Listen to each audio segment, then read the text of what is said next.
When I agreed to help my parents during a tough financial month, I never expected to be dragged into a web of deceit and betrayal. It started with a whisper, "She'll handle the bills." That's what my mom told the travel agent, right before she and my stepfather booked a 5-star luxury vacation. The catch? They used my credit card without asking. What followed was not just a financial disaster, but a heartbreaking journey through family manipulation, emotional blackmail, and the brutal discovery of where I truly stood in their lives. This is a story about the quiet ways trust is broken, the strength it takes to confront those closest to you, and what happens when the person you call mom is the one who sets the fire beneath your feet. I've always been the responsible 1 inch in my family. The one who never missed a payment, who picked up the slack when things got rough, who never asked for anything back. My parents, well, mostly my mom and her second husband, Richard, knew that.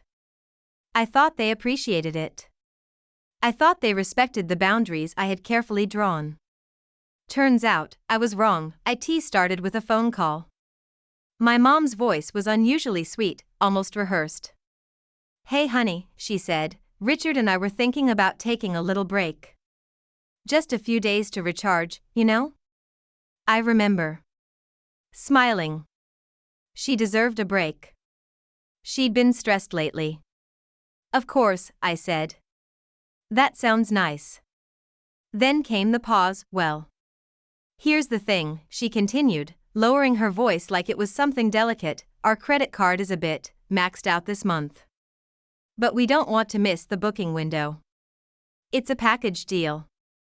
Super exclusive. Would you mind, just temporarily, putting it on your card? We'll pay you back right after the first of the month. Promise." I should have asked more questions. I should have said no. Instead, I gave her my number. The card info. All of it. She thanked me like I'd just donated a kidney.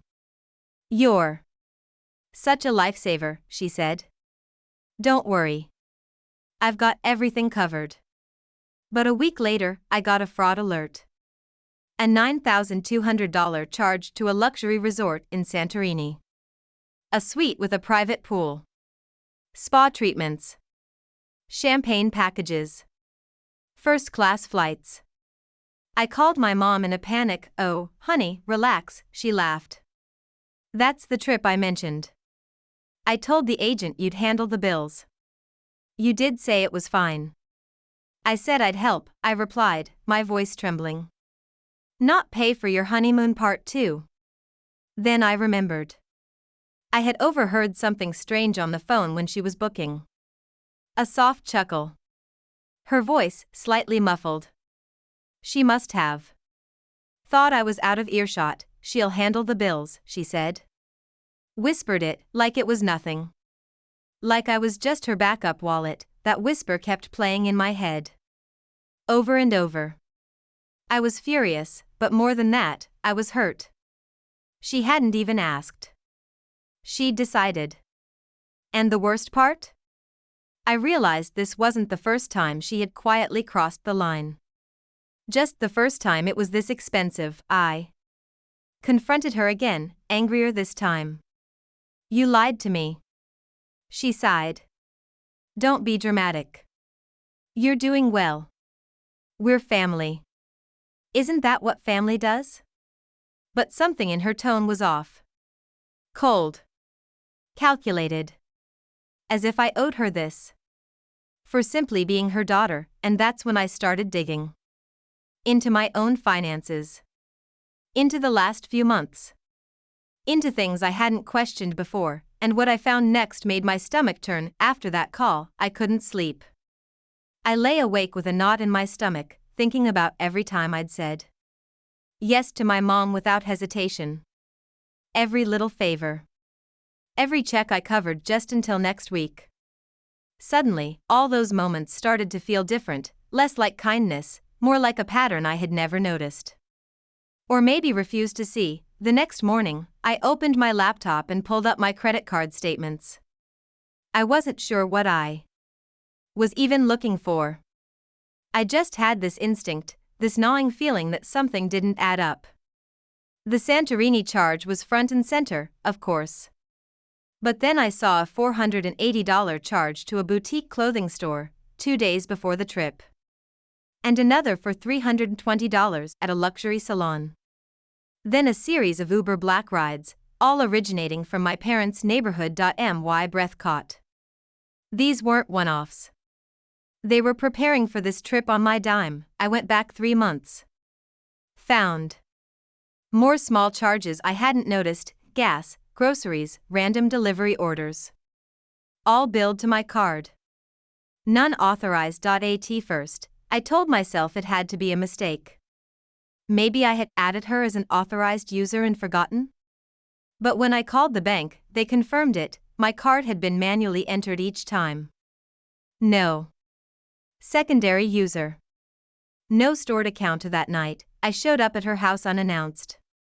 She opened the door in a silk robe, her hair still damp from what I assumed was another spa session. Richard was behind her, grinning like this was some sort of sitcom. "We weren't expecting you," she said, feigning surprise. "I bet," I said, pushing past her into the living room. I opened my phone and started scrolling through the charges. "You've been using my card for months." She crossed her arms. "Don't make a scene. You told me to use it if I needed." "No," I snapped. "I told you I'd help when you were short. That doesn't mean you get to go shopping for designer sunglasses and facials and vacations." Her tone shifted, sharp, defensive. "We raised you. Do you think we don't deserve a little help now and then? You act like we're criminals." Richard chimed in then, smirking. "You make good money. It's not like it hurts you." That's when it hit me. This wasn't just some slip-up. They felt entitled to my money. They saw my financial stability as theirs to dip into whenever they pleased. Like I owed it to them for existing. "I want it back," I said. "Every dollar. You have until the end of the week." My mother gave a sarcastic laugh. "Oh honey, you're being ridiculous. You don't want to make this ugly." Something in her voice chilled me. She wasn't scared. She was confident. Like she had something to hold over me. And then I remembered the student loans she'd co-signed. The small family business account that had my name attached, just as a formality. She wasn't just a manipulative parent. She was strategic. I left that night feeling smaller than I ever had before. And more determined than ever to find out exactly how deep this went, because if she was willing to use me like this, what else had she done behind my back? And that's when I found the email. Hidden in my junk folder. A booking confirmation for a second trip. This one wasn't to Santorini, it was to the Maldives, and the departure date was next week. I stared at the email for a long time before I could even process it. It wasn't just a trip, it was another luxury getaway, even more expensive than the first. Overwater bungalows in the Maldives, private chef experiences, full spa access, airport chauffeur service. The total charge was over $13,000, and it had been booked using a virtual card issued in my name. Somehow, they had created a temporary version of my credit card, linked to my account, and used it without me ever getting a notification. That was the moment something inside me shifted. Up until then, I'd been shocked, furious, hurt, but still hoping this was all some terrible misunderstanding, or a mistake I could fix with a conversation and a payment plan. But this was theft. Calculated. Premeditated. And worst of all, it was done by the woman who raised me. The one person I should have been able to trust beyond anyone else, called the resort pretending to be my mother's assistant. I asked about the reservation, said we needed to confirm dietary restrictions, made small talk to keep them on the line. They confirmed everything. First-class flights under Richard's name and hers. Full itinerary. Set to leave in 4 days, I didn't cancel the trip. Not yet. I needed proof. I needed to know just how far they were willing to go. So I waited that weekend. I met my mom for coffee. I acted calm, asked her how things were going. She smiled like nothing was wrong. Said they were taking it easy after their last vacation and catching up on bills. I stared at her and thought, you're lying to my face while planning your next escape on my credit. So, I asked casually, any trips coming up? She blinked. Just for a second. Then smiled. Nope. We're staying home for a while. That was it. That blink. That tiny hesitation. She knew I knew. And she was daring me to call her out. I got up from the table without finishing my coffee. I didn't say goodbye. She didn't stop me that night. I called my bank and reported the new charges as fraud. They froze my account immediately. I forwarded. Then the resort email, the fake card details, the call recording. They started an investigation. The rep on the phone said, this is a serious case. You may want to consider legal action if the fraudster is someone you know. Fraudster. That word hit me hard. It wasn't just about the money anymore.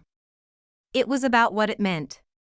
That someone I loved had manipulated me, used me, and now tried to get away with it twice. Thought about confronting them again. About going to the house and screaming every ugly truth I'd discovered. But something told me not to. Not yet. Instead, I waited for the day of the trip. I tracked the flight. Watched them check in through the airline's app. I even saw the resort's Instagram post welcoming new guests that afternoon. There they were. Smiling in a cabana, drinks in hand, completely unaware that the card was frozen. That the charges had bounced. That the resort had been notified of the fraud report. The next morning, my phone rang. My mom's number. I didn't pick up. Then a second call. Then Richard's. Then a string of texts, call me. There's been a mistake. We need your help. I let them pile up. And then, just when I thought I'd heard it all, came the voicemail that stopped me cold. IT wasn't begging. It wasn't apologizing. IT was a threat, and it wasn't about money anymore. I listened to the voicemail 3 times before it truly sank in. My mother didn't sound angry. She didn't even sound surprised. Her voice was calm, measured, but with a tone I'd never heard before. One I'll never forget, so, she said, as if we were continuing a normal conversation, I assume. This is your way of teaching us a lesson. Freezing the card, getting the resort involved. Very clever. She paused, and I could hear the clink of glass in the background. She was probably still at the resort, probably sipping something expensive while her world slowly fell apart. You're playing with fire, sweetheart. And if you want to go that route, you should know we're not as helpless as you think. Then came the part that made my stomach turn. I'm sure the bank would be very interested to hear about the business account you signed off on. The one with the missing tax forms. The inconsistencies. You know, the one you helped us with when we opened that side venture. It would be a shame if your name got dragged into something messy. Audit messy. Legal messy. She hung up without saying goodbye. I stood there, phone still pressed to my ear, as if it could explain what had just happened. But I already knew. She wasn't just trying to scare me. She was letting me know that she had receipts too. Twisted ones, but enough to make me think twice, because I had signed some documents a year ago, when they asked for my help opening that small business. It's just a tax form, my mom had said at the time. We need a cosigner for now. I hadn't even read the whole thing. I trusted her, and now that blind trust was being weaponized against me, I called the bank again and explained the new situation. The rep was cautious. If your name is on the account, and it's connected to any suspicious activity, there may be liability, she said. You'll need to talk to an attorney. An attorney. I was up to my neck in a mess I hadn't even created, and the people who put me there were tanning in paradise. That night, I barely slept. I kept playing out conversations in my head. Arguments I never had. Words I should have said years ago. My childhood was flashing back in fragments, how she used to guilt-trip me into covering her mistakes, how Richard always seemed to hover when there was money involved, how family first slowly morphed into you owe us. The next morning, I received an email from the IRS. Someone had submitted a request for tax clarification on that same business account. I called them immediately and explained everything, down to the forged virtual cards and my mother's threats. They opened a file, and just like that, it was no longer just a personal nightmare. It was official. A case. A record. A paper trail that no amount of guilt or family shame could erase. I texted my mom one sentence: "This stops now." No response. Not that day. Not the next, until I received a package.no return address. Hand-delivered. Inside was a folder. Photocopies of tax forms, business filings, every single one with my signature. Every one legally binding, and a sticky note: "This isn't revenge. This is survival. You should have stayed quiet." That's when I realized something far darker was at play, because some of those documents, I never signed them. At least, not with my own hand. I spread the documents across my kitchen table, each one a small betrayal dressed up in legal jargon. The signatures looked exactly like mine.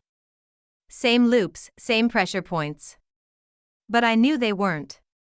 Some were dated when I was out of the country. Others referenced account details I'd never even heard of. Someone had forged my name, carefully, deliberately, and they had done it knowing exactly how to make it stick. And the worst part? They hadn't done it out of panic or desperation. They did it because they believed I'd never fight back. That night, I drove to their house. I didn't call first. I didn't knock when I arrived. I walked right in, and there they were, sitting on the couch, the TV on like it was any other evening. My mother looked up at me, calm as ever. Richard didn't even pretend to be surprised. "I want the originals," I said. "The contracts. The forms. Everything." My mom didn't flinch. "You're making this uglier than it needs to be. You forged my signature. You created debt in my name. You committed fraud, and you're still trying to gaslight me like I'm the problem." Richard leaned forward. "What do you want? Money? An apology?" "I want the truth," I said. "I want to know when exactly you decided I was no longer your daughter, but your backup plan. Your golden ticket." My mother sighed, like she was exhausted. "Like I was the one causing her pain. You always thought you were above us," she said. "With your job, your apartment, your smug independence. You left us behind, and we needed help." "I didn't leave you," I said quietly. "I grew up." "There's a difference." Her face hardened. "You owe us more than you think. Everything you are is because of us." I didn't respond. There was nothing left to say. I left that house with a folder of partial documents, copies, not the originals, but enough to move forward. Enough to build a case. In the weeks that followed, I hired a lawyer. Filed formal fraud reports. Sent cease and desist letters. The IRS launched an investigation into the forged filings.